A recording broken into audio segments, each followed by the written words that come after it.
Hey everyone, it's Johnny here. So today's video is called How to Develop a Creative Process. Now, in most businesses, we have a system and process for everything. It could be in HR, so how we onboard and how we offboard employees. It could be in sales, it could be the operations, it could be how we develop new products. But in most organizations, we don't actually have a process for creativity. And why is that? It doesn't make sense. Creativity is so important in every aspect of a business. So I'm just going to list you a few different areas where we should be using creativity and investing in creativity as a process and as a system. So the first thing is design thinking. So how can we make our product, our service, more human-centric? Or how do we make it more customer-centric? Now, having creative processes can mean that we can be much more focused in this process. We can be more connected with our customers, which in result should help us create something they actually want or need and sell more product and service. The next thing is idea generation. So I recently created a video about how to become an idea generating machine. So if you do need to come up with new ideas in the business, then obviously creativity is the catalyst for that. So we need to be investing in our creative process to generate lots of cool new ideas for the business. The next thing is problem solving. So I've always said that business is just a long list of complicated problems to be solved. Now, if we use creativity to solve these problems, often we can do it more quickly, more efficiently, and actually we come up with better solutions to our problems. The next thing is new ways of working. So often if your business is 20, 30, 100 years old, we often have old ways of working which may now be outdated. So being creative and having a creative process, we can look at our current systems and our processes of the way that we work and make completely new ones to improve productivity, improve efficiency, and improve the working environment as well. The next thing is production systems. So the way that we produce our product. It could be dated, it could be old, there could be lots of issues and problems, and having a creative process to solve those issues can speed up the production process. It can eradicate any issues along the production process. So again, creativity there is incredibly useful. The next thing is cost cutting. So if we're trying to be much leaner, if we're trying to reduce production costs, if we're trying to reduce employee costs, then being creative, having a creative process, we can explore new ways, new ideas of, becoming a much leaner company and improving that bottom line. And the last thing is creating new products and services. So as businesses, we need to keep expanding and growing and developing, improving. And if we are looking to bring new products and new services into the mix, then using creativity and creative systems and exercises are a great way of trying to come up with new ideas for potential products that can be launched into the market. So here at Seed, over the many years, we've developed a creative process. So when we're starting a new project, or we're looking to launch new products, or we're working with our clients and we're trying to solve a problem, then we have a creative process in which we use. And I'm going to run through that in a bit. But before that, I've got some key tips that I want to talk you through. So the first thing is, when starting a creative process, I really recommend going tech-free. It's so easy to go onto Google, search on our phones and look for things, but actually phones and computers can be a total distraction. So if you're trying to open your mind and think of new ways, new solutions and new ideas, then I would say get rid of the distractions. You almost want a distraction from the distractions. So for periods in that day, in that week, and over time, try and be tech free. You want to try and remove all distractions, and then what we're trying to do is open our mind to new ideas. The next thing is being mindful. So mindfulness isn't just about meditation.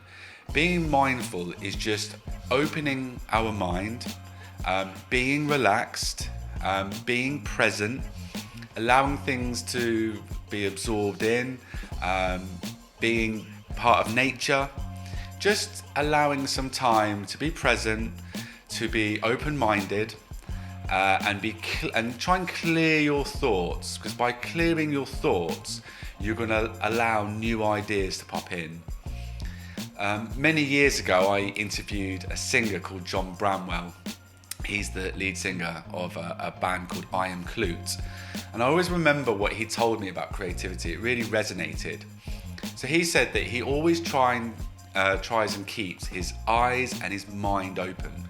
And he almost said it like he keeps his mind open, like his brain is popping out almost, his skull's open, and in the air there's lots and lots of ideas that are floating around, almost like little pieces of blossom floating around. And by keeping your mind open, you allow these little pieces of blossom, these ideas, to land on your brain. Now when they land there, they're not going to do anything straight away, they're literally just going to land there.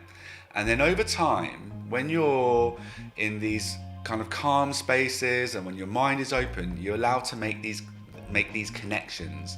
So these are connections between things that you've seen, you've heard, you've maybe thought about, you've smelt, whatever they are. And then these connections start to form ideas. So what we're trying to say here is about keeping your eyes and your mind open as much as you can. And by being mindful and clearing thoughts and clearing space, you're allowing these connections to happen. The other thing within mindfulness is the ability to relax and also exercise. So if I'm exercising, if I'm on the treadmill, or I'm going for a run, or I'm on a cycling machine, or I'm swimming, these are periods of time where I'm just allowing myself to open my mind, to forget about the stresses and the thoughts of the day.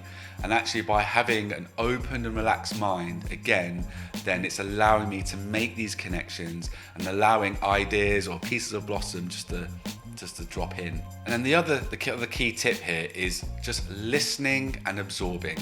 So talking to people, asking meaningful questions, and then just listening to what people have to say. If you're listening to a podcast or an audiobook or a conversation, the key is just to listen and absorb information. I think listening is a great part of the creative process, because you're just really taking on what people's thoughts are, their ideas. It could be discussion and conversation. So just try and be like a sponge and absorb as much as you can. Again, it's like letting your eyes and your brain being open to absorb information. And then at this stage, you're just taking things in as much as you can. Okay, so this is the process that I work to. A lot of my team work to. Some of it will work for you, all of it might work for you. It's up to you. There'll be things that you'll be able to take from it. Every person is different. I think every person's creativity is different. The process that I'm going to talk through is quite an individual process. I think it can work as teams, but most of it is a personal thing. There'll be points in this process that you will be able to do as a group project, but there are definitely points in this that it's an individual thing. So if you are looking to incorporate a creative process into your business, then it's not just 9 to 5. It has to be incorporated into someone's lifestyle, and much more than sort of 8 hours a day. You know, the creative process could happen at any time. It could happen at 4 o'clock in the morning. It could happen at 1 o'clock in the morning. You know, these ideas are going to just come and go when they want to. What we're doing here with this process, we're literally just opening the door so it can happen. So the first thing is creating a brief. So I'm just going to sort of list you some things that need to be in that brief. So when we start any project, or we're trying to solve any problem, or we've got any creative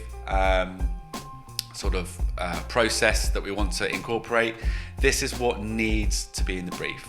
So the first thing is the history and background. So what is it we're trying to do? Is it we're trying to launch a new product? Are we solving a problem? Just give a little bit of history and background. Don't make it War and Peace, just a couple of paragraphs, just so everyone can get an idea of what it is that we're trying to tackle here. The second thing is, what is the problem that we're trying to solve here? And be very, very clear about specifically what is the problem we're trying to solve. And you can kind of just bullet point that, or just, again, it doesn't have to be War and Peace, just a short paragraph of what the problem is. The next thing is, what are the objectives? So what does success look like? What are we trying to achieve? And again, you can literally just list those objectives. Keep it short, 3 objectives would be great. I think any more than 3, it can be quite difficult. If you can, just literally 1 objective is amazing. The next thing is timescales. So how long have we got? Is it a day, a week, a month, a year? Is it going to be broken down into phases, or key milestones, or work packages? Sort of timeline that out of start dates, kind of finish dates, and key milestone dates of things that need to be signed off or actioned at certain points. The next thing is budget. So if we are working to a budget, how much have we got to spend on this? How much are we investing into this? And where's that budget being allocated? I think it's very key, even if it's just an internal project within your organization, to understand how much money is going into this. It kind of keeps people on track and try and make sure that there's no overspend. And the last thing in the brief is roles and responsibilities. So who's doing what? How many different people are involved in the project? Who's responsible for what? And what actions are being done by each individual person in that project. So with the brief, just make sure that everyone's read it thoroughly. I think there's always someone in the group or the team that doesn't really read it, so make sure everyone's read it. Quiz them on it if you need to. And I really recommend that you just keep going back to the brief at every single point of the project, even almost daily. Just go back to the brief, read it again. Are we on track? Are we sticking to the brief? Are we veering off? But it's very easy in a project to, whilst you're working, just kind of veer off in a different direction. So just going back to the brief, going back to the objectives, going back to the timescales, and just making sure that everyone is on track. So the next thing is communicating regularly with the end user. So the end user might be a customer. The end user might be someone who uses a particular piece of equipment or system. It might be someone's job role. Whoever the end user is, make sure that they're communicated to regularly, so that they agree with the brief signed off, at key phases and action points, that you're talking to them. You're making sure that what you're doing is being done correctly. Are you on track? You don't want to have any surprises at the end of the project. You want to make sure that the client or the end user is with you every step of the way, and that will definitely reduce any problems or situations going forward. So the next stage is customer profiling. Now, we may have already done a lot of this at the briefing stage, and as we move into the research stage, I think we just need to dive a little bit deeper into the end user, because if we are going to be more customer or human-centric, we really need to understand what the thing, the process, the product or the service, who is it for? So I'm just going to list you some of the criteria that we look at when we're profiling. The first thing is the demographic. So the demographic could be things like the gender, the age, the sex of the end user. We're trying to gather as much information as we can. We may actually want to look at salary and job roles as well, if it's a marketing product or process that we're looking into. So we're just trying to gather as much much information about the demographics. The next thing is the geographic. So where do they live? Where do they work? Where's the thing that we're creating? Where's it being used? and how is the end user going to interact with the product or the system that we're trying to create here. The next thing is behavior. So what do they do in the evenings? What do they do in the weekends? What does their day-to-day look like? We're trying to gather as much information about the behavior of that end user. The next thing is the end user's pain points. So what problem are we trying to solve here? How are we trying to be innovative? And what solution are we providing? And the last thing is tastes and preferences. So it might be they're into a certain type of music, or they're into a certain type of sport, or they like certain types of food. We're trying to really understand their tastes and their preferences of things they like and things that they don't like. We can then move into the market research stage. So this is really going to town on our homework here. I'm just going to list you some of the things that you can do within the research stage. So the first thing is understanding the challenges, the market, obviously the end user, and using relevant case studies. So that's not just going onto Google and searching for things or doing focus groups. We want to apply a real mix and blended style of research. So that's potentially looking at white papers, it's reading certain types of books, references, speaking to a variety of different people, and obviously spending a lot of time with the end user, asking meaningful questions and gathering really good quantitative and qualitative research. Once we've done all our research, the key is then to create a research summary. You don't want to provide the whole team with pages and pages of videos and videos of research. We just want to summarize it into key learning points and key actions. And then we distribute that around the whole team and all the stakeholders and the end users of the project. So the next few phases, I actually don't know if they are phases, they're more of tips and things that we should be doing mainly at this stage, but actually we should be doing it through the whole project. So the first thing is reading, so read a lot. We should be reading a variety of different materials. So it could be books, you could be listening to audio books, again it could be white papers, it could be research documents, but we want to be reading and absorbing, because information that's been published is normally a lot more accurate than things that you find on Wikipedia or things that you find on Google. You know, really established publishing houses that have released information. It's normally thorough, it's been checked, it's accurate. So have a real range of blended learning in this, and use a variety of different sources for your research and for your information. Other types of media that we can use to gather information: podcasts are really good. Again, audio books. We could listen to seminars, there's webinars. There's so many different sources now where we can gather information. Now, obviously, it all depends on the brief. It all depends on the problem that you're trying to solve here. But I think the key is what I'm trying to get across is that there's lots and lots of sources of information.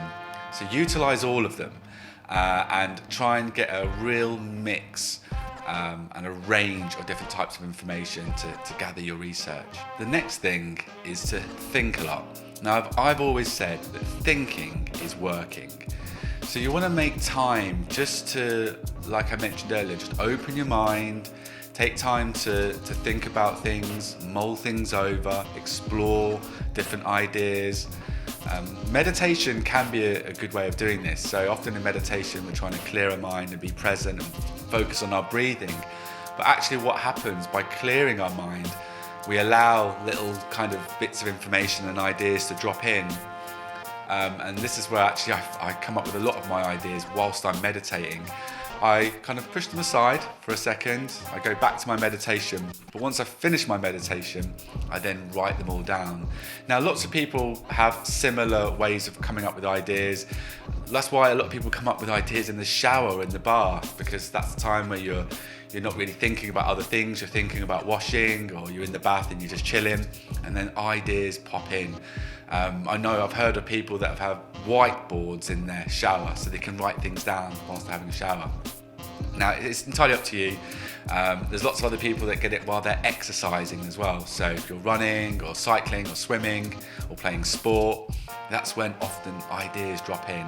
So thinking is good. Make time for thinking. And remember, thinking is working. So allow for time in your day or your diary to just think about stuff. The next thing is doing a lot. So try and explore. Try and do things that you wouldn't normally do.